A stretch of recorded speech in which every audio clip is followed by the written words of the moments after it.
What does it mean for a superhero to fail? Well, let me take you to a comic, specifically a Spider-Man comic.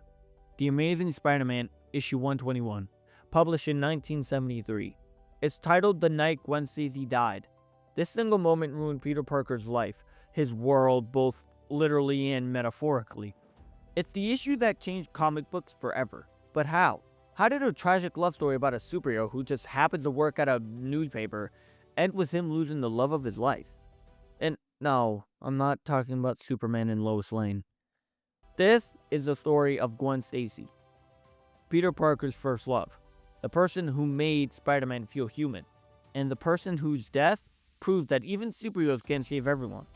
It's the comics that forced Spider-Man to grow up, and in many ways, it's the Night comics grew up as well. Bro, my voice is... Hold on, I need to drink some water.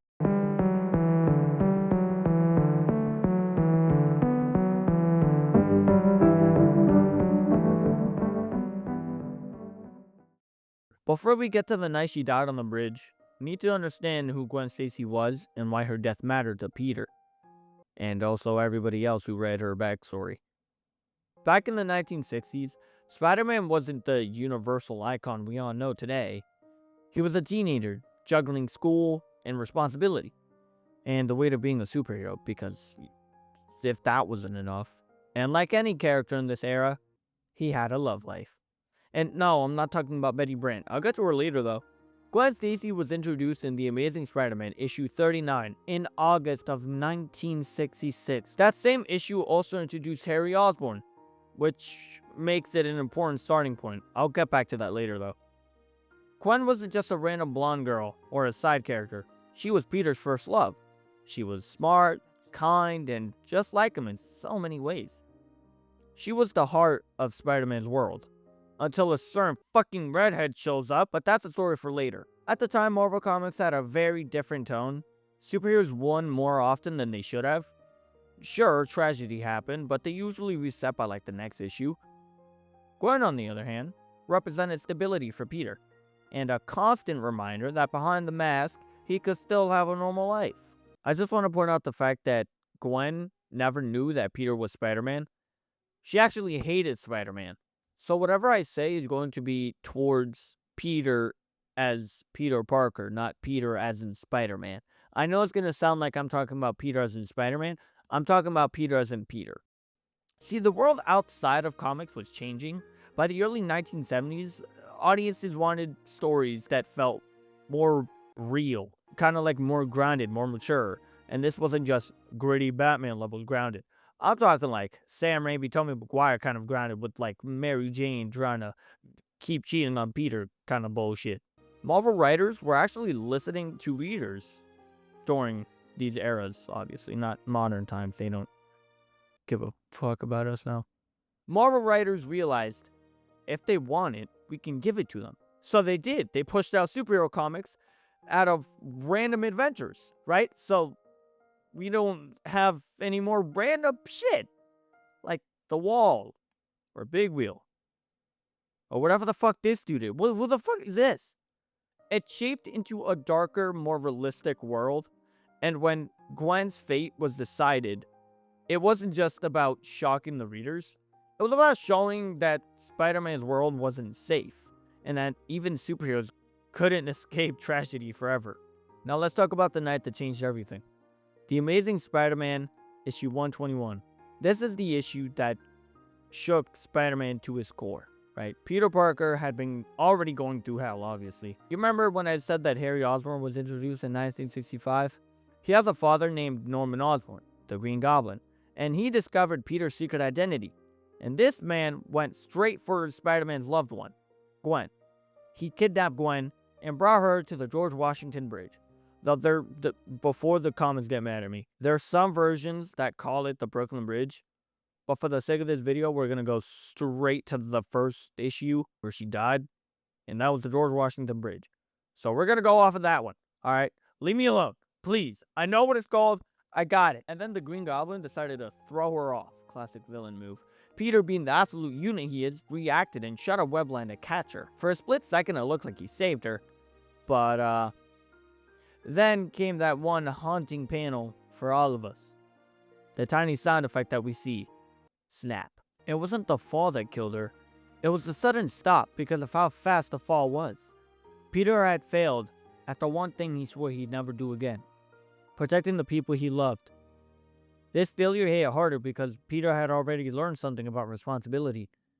In The Amazing Spider-Man issue 50 in 1967, in that comic, Peter quit being Spider-Man because he was overwhelmed by health issues with Aunt May, his poor grades at university, and relentless bad press from J. Jonah Jameson.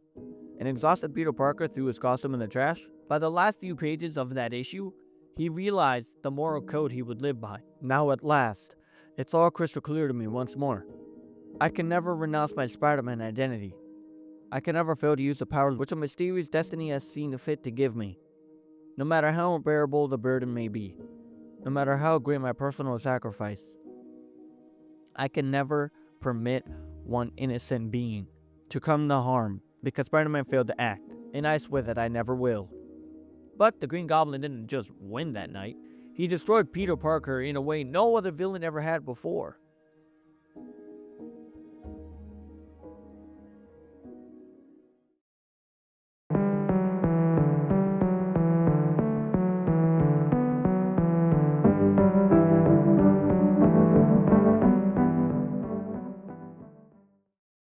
Now I know, her death is upsetting, it hurts, I get it. But it wasn't just a sad story for Peter, for Spider-Man, and for comic books as a whole. Gwen's death was a turning point for Peter. It was like a punch in the gut. He had always tried to do the right thing, balancing his personal life with his responsibilities as Spider-Man. But Gwen's death proved that even being a superhero couldn't guarantee saving the people you love. This was the first time Peter actually felt the real weight of failure. This isn't something like in other comics that reset in the next issues, because back then it would always reset, something that sad happened and then it would always reset to the next issue. That didn't happen here. She's dead for good. In fact, in issue 122, he has a full internal monologue showing his guilt and how he blamed himself for her death. And as a matter of fact, in 123, it's more grieving and character development than action at all. No more happy endings handed out like candy. This was real. I know that he fights Luke Cage in this comic, but I mean in a more metaphorical way. In 122, we see the death of Green Goblin and how he dies. But let's just go back to 123. I want to talk about that real quick. As I was saying, this is real, and it fucking hurt. For comics, it changed the entire game. Up until then, superhero stories were mostly optimistic. Heroes fought villains, solved problems, and by the end of the issue, most people survived. Stakes existed, obviously, but they were often temporary.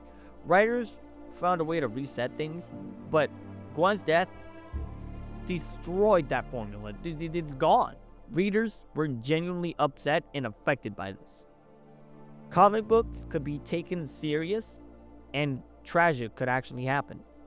And for once, death wasn't just a plot device anymore. It could be permanent, impactful, and it could change everything for the characters involved. It also influenced how love and relationships were written in comics. So, Gwen wasn't just a blonde girlfriend. She was Peter's emotional reality check. Killing her off forced Peter to actually grow up, to carry that loss, and to let it reshape his decision for the rest of his life.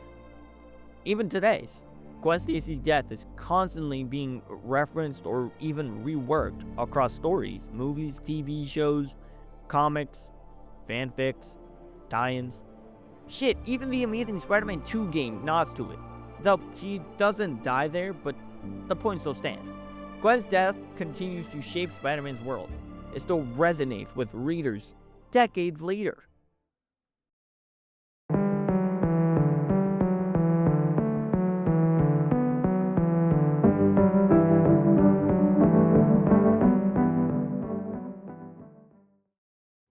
So, Gwen died, you cried about it, you've gotten angry about it, and if you're like me, you probably screamed at the Green Goblin a few times. Man, what a comic. For Peter, losing Gwen was the ultimate test. Well, not an actual test, but more of a lesson in responsibility. And it wasn't a lesson you could learn from a lecture or a training montage. He learned it the hard way, through failure, guilt, grief, And god damn it, were we there for it, because I sure as hell remember reading it. From that point on, every choice he made carried that weight. Every relationship, every fight, every moral decision, it all came with the memory of Gwen. I might be a little dramatic when I say this, but Uncle Ben and Gwen's death are what make Peter the man he is today. This is what we need more of. Not whatever hanky-panky Zeb Wells is doing. We need something that makes Peter, Peter. Something that the readers go, this is Spider-Man. For the first time, readers understood that this wasn't a comic where everything magically resets. There were consequences. Loss could stick. Mistakes could hurt. Spider-Man wasn't just swinging around New York anymore. He was living, failing, learning, and grieving like a real human being. That's why I love this comic. It's so good and I love it. And here's the thing. Gwen's death gave writers permission to explore more mature themes in superhero comics. Pain, loss, grief, and morality became just as important as punching a villain. It's a huge reason why Spider-Man's story feels so human and relatable even today. Except those goddamn Zeb.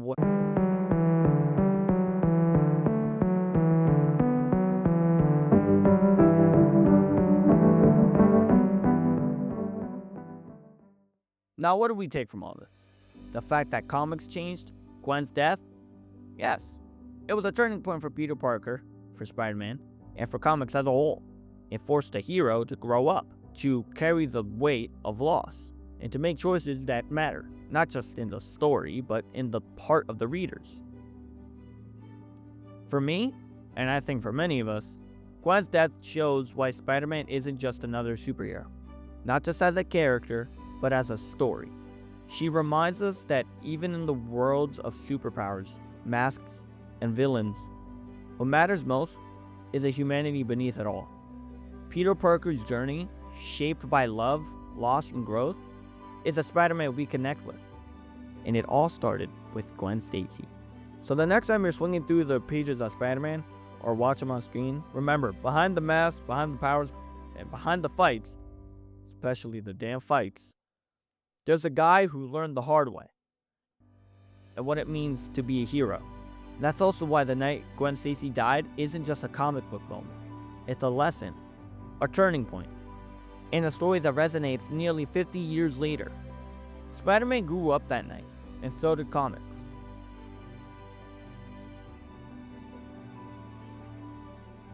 If you enjoyed diving into the story with me, make sure to hit that like button, subscribe, and turn on bell notifications if you want. It's up to you.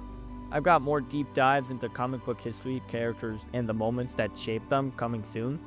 I think I might do the Fantastic Four and the Maker, but I'm not too sure on that, so don't quote me on that. But yeah, thanks for watching my first video essay. I honestly don't know what I'm doing. I'm just kind of rambling away.